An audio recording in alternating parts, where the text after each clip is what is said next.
Bonjour à tous, une quatrième vidéo sur la partie proba du concours blanc première épreuve. Donc on recherche AN, BN et CN les probabilités donc, des trois événements qui nous intéressent à la énième semaine. On vient d'établir un lien, donc une relation de récurrence entre AN et AN plus 1. Matriciellement, donc ça s'écrit avec la matrice qui est ici, que on a appelée la matrice A. Et cette matrice A, on montre par récurrence qu'elle crée un lien entre AN, BN, CN et A0, B0 et C0. Ce lien-là est très analogue à ce qui se passe pour des suites géométriques. Et d'ailleurs, je l'ai même écrit ici. C'est pour vous signaler comment effectuer la récurrence. En revanche, c'est incorrect d'invoquer une théorie des suites géométriques ici. Une suite géométrique, dans votre programme en tout cas, c'est une suite de nombres réels, voire complexes, mais votre programme, c'est vraiment une question de suite numérique, donc une suite de nombres réels, éventuellement complexes. On pourrait difficilement parler de suite géométrique pour des matrices sans sortir du cadre du programme.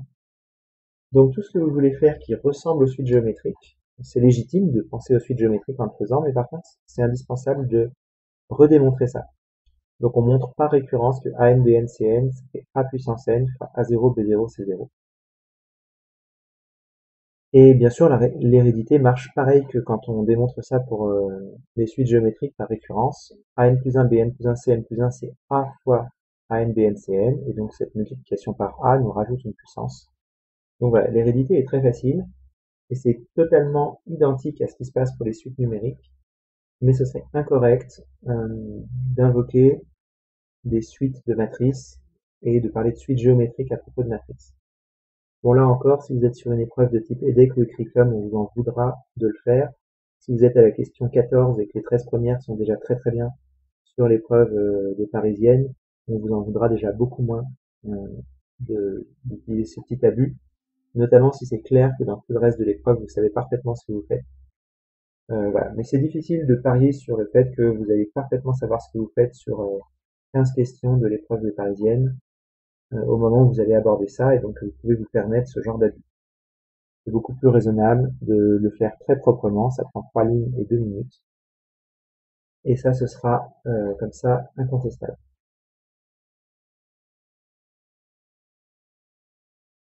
Voilà, le calcul donc ensuite de AN, BN et CN se fait par produit matriciel. Je ne l'ai pas explicité ici dans ce corrigé.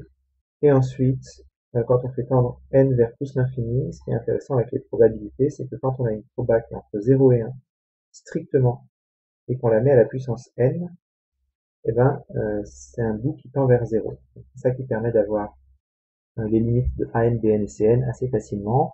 L'interprétation qui vous était demandée, c'était de dire que par exemple, même si au début, la première semaine, la deuxième semaine, le choix entre les trois restaurants n'est pas équiprobable, eh ben, à long terme, le système qui consiste à choisir au hasard entre les deux restaurants autres que celui de la semaine précédente tend à lisser ça, c'est-à-dire si on essaye de se projeter 1000 semaines en avance, on n'a pas moyen de savoir si on a plus de chances d'être sur le resto le restaurant A, B ou C.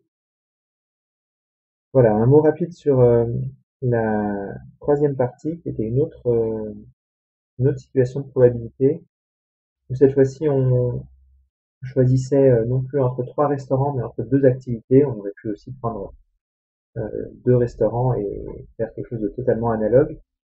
Et au lieu d'avoir un mode de sélection totalement symétrique, donc toujours comme dans la première partie, le premier mode de sélection c'était équiprobable. Le deuxième mode de sélection c'est équiprobable en éliminant auparavant un des restaurants. Là on a choisi un mode de sélection qui n'est pas symétrique, c'est-à-dire soit équiprobable, soit biaisé en fonction du résultat de la semaine d'avant.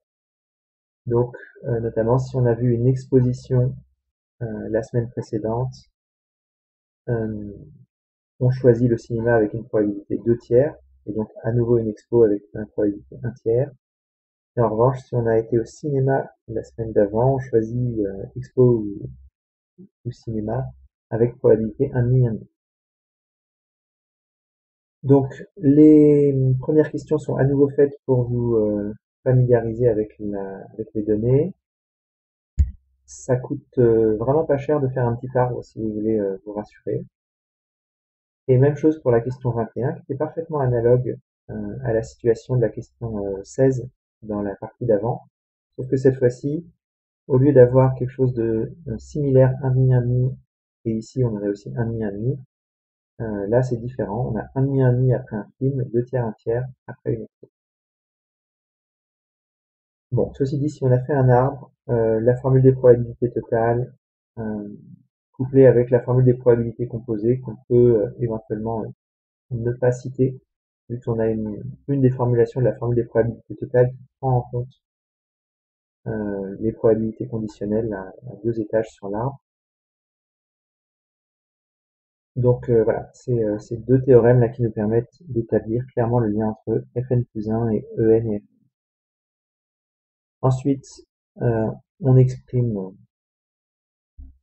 la probabilité Fn en fonction de n en résolvant, en déterminant en fait l'expression de la suite qui est obtenue ici.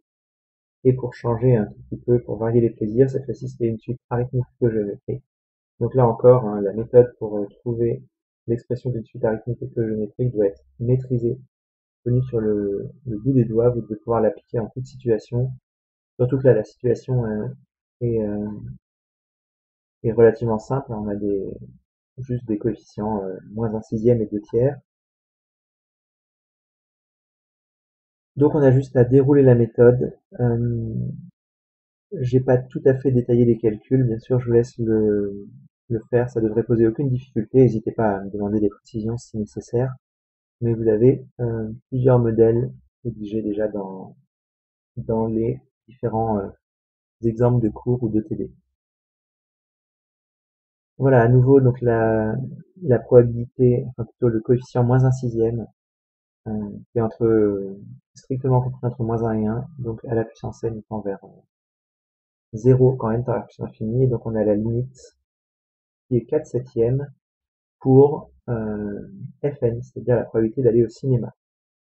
Si on doit l'interpréter, c'est assez cohérent d'avoir une probabilité plus grande d'aller au cinéma, vu que soit on va avec la même probabilité à l'expo ou au cinéma, soit c'est le cinéma qui l'emporte, donc suivant qu'on a été voir une expo ou un film la semaine d'avant. Donc c'est logique qu'il y ait un biais en faveur du cinéma, et c'est logique également que la moyenne de, de la somme dépensée soit en plus proche, bien sûr, des 14 que des 21, les 14 étant le prix d'une soirée au cinéma, 21 le prix d'une soirée au musée. Voilà, donc je reviens pas sur le calcul d'espérance, simplement une remarque, faites vraiment très attention à ce qui vous est donné. J'ai eu plusieurs personnes qui ont pensé que xn c'était la somme des, des prix, c'est la somme des sommes dépensées toutes les soirées jusqu'à la énième. Non, c'est bien ce qu'on a payé à la énième soirée, pour la soirée ciné ou la soirée musée. Voilà, donc faites vraiment très attention à ce qui est donné dans l'énoncé. C'est d'ailleurs un mot d'ordre vraiment à garder en tête dans tous les exemples, dans tous les exercices ou problèmes de probabilité que vous rencontrerez. Il y a une grosse partie lecture d'énoncé pour suivre exactement les indications, construire exactement l'arbre qui vous permettra d'appliquer par exemple les bonnes propriétés, les propriétés dans les bonnes conditions avec les bonnes hypothèses. Voilà, donc faites très attention à la lecture de l'énoncé et raccrochez-vous à des situations sur lesquelles vous avez des probabilités, des propriétés, des théorèmes connus que vous pouvez citer pour étayer votre argumentation. Donc pas de tentative, pas d'estimation grosso modo, même si c'est des probas, vous avez des théorèmes à appliquer et ça il faut le faire très très rigoureusement.